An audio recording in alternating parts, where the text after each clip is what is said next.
Buenas noches a todos y sean bienvenidos a nuestro noticiero. En esta edición especial, esta noche abordaremos un caso que conmocionó al país entero y que continúa siendo un referente de la lucha por los derechos humanos en México. Hablaremos sobre las violaciones a los derechos humanos ocurridos en San Salvador Atenco en el año 2006, cuando mujeres y hombres fueron víctimas de abusos por parte de las fuerzas de seguridad durante un operativo de represión.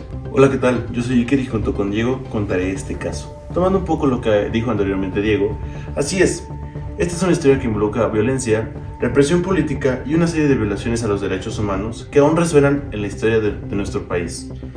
Empecemos por entender un poco el contexto social, histórico y geográfico de lo que sucedió en Atenco. Pues San Salvador Atenco es un pequeño municipio ubicado en el Estado de México, a unos 20 kilómetros al noroeste de la Ciudad de México. Es conocido por su historia de resistencia social y su lucha en defensa de la tierra y los derechos de los pueblos originarios. En mayo de 2006, Atenco fue escenario de un enfrentamiento entre los habitantes y las fuerzas de seguridad del gobierno estatal y federal. El conflicto comienza cuando el gobierno de Vicente Fox anuncia la construcción de un nuevo aeropuerto internacional en la región de Texcoco, lo que implicaba la expropiación de tierras en comunidades cercanas, incluida San Salvador Atenco. Los campesinos y activistas de esta región se opusieron, pues veían en este proyecto una amenaza a su sustento y sus derechos sobre la tierra. Fue así como el 3 de mayo de 2006, un grupo de campesinos se enfrentó a la policía estatal durante una protesta. Esa misma noche, la Policía Federal fue llamada para sofocar las manifestaciones. El mismo día, el 3 de mayo, el conflicto estalló cuando los pobladores de San Salvador Atenco intentaron bloquear el acceso de la autopista México-Puebla, en protesta por el desalojo de tierras para el proyecto del aeropuerto. En respuesta, el gobierno estatal envió a la policía para dispersar a los manifestantes. Durante las horas posteriores, hubo enfrentamientos violentos entre los manifestantes y los policías. Y en este momento mostraremos un reportaje hecho por nuestros compañeros Octavio Razo y Eduardo Mendoza. Vamos con ellos. Gracias a mis compañeros Iker y Diego. Bueno, el 4 de mayo del 2006 se intensificó la represión cuando el gobierno federal decidió enviar más fuerzas de seguridad para controlar la situación. En este operativo, miles de agentes de la policía, incluyendo a la Policía Federal, fueron desplegados en el municipio. Más de 200 personas fueron detenidas, muchas de ellas mujeres, quienes fueron sometidas a abusos sexuales, torturas físicas, tanto como psicológicas, durante su detención. Las mujeres fueron arrestadas de manera arbitraria, llevadas a instalaciones policíacas y en muchas ocasiones sometidas a violencia sexual. Las denuncias de abuso incluyeron violación, tocamientos indebidos, entre otros tipos de agresión sexual. Estas violaciones fueron denunciadas por las víctimas y las organizaciones de derechos humanos. Esto generó indignación, tanto en México como en el mundo entero a nivel internacional.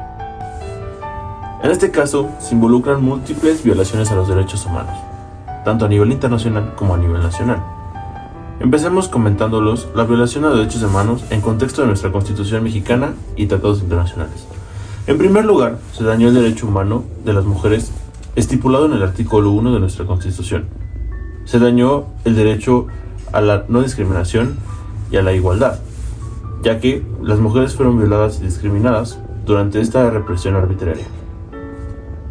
Además, el artículo 14 de la Constitución mexicana garantiza que nadie será privado de su libertad sin el debido proceso. Y las mujeres detenidas fueron arrestadas de manera arbitraria y fueron sometidas a tratos sumamente crueles, inhumanos y degradantes, lo que también infringe el artículo 22 de nuestra Carta Magna, que prohíbe la tortura. A nivel internacional, la Convención sobre la Eliminación de todas las formas de discriminación contra la mujer de la ONU también fue violada, ya que esta establece la obligación de los estados de tomar medidas para eliminar la violencia de género, especialmente en contextos de detención. Asimismo, se violaron los derechos establecidos en la Convención Americana sobre Derechos Humanos. Esto protege la integridad personal y la libertad de las personas.